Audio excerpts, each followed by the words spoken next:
Ce qu'il faut savoir sur les vieux déjà, c'est que ça peut être vraiment chiant. Rien que dans le bus par exemple, si t'es tout seul dedans et qu'il y a un vieux qui monte, où est-ce qu'il va se mettre le vieux?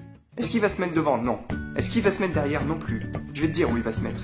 Il va se mettre juste à côté de toi. Limite sur tes genoux s'il pouvait. Histoire de bien te faire chier quand tu voudras descendre.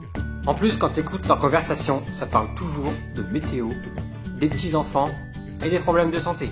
Après, je sais pas si vous avez déjà vu, mais des fois, il y a des vieux qui sortent de chez eux et qui restent plantés comme ça devant leur porte et ils attendent 1 heure, 2 heures, 3 heures et après ils rentrent comme si de rien n'était. Un vrai mystère. Et parfois, ils te fixent aussi. Et bon, ça fait flipper parce que tu te demandes s'ils sont morts ou quoi. Ils sont là avec la bouche ouverte, le filet de bave, etc.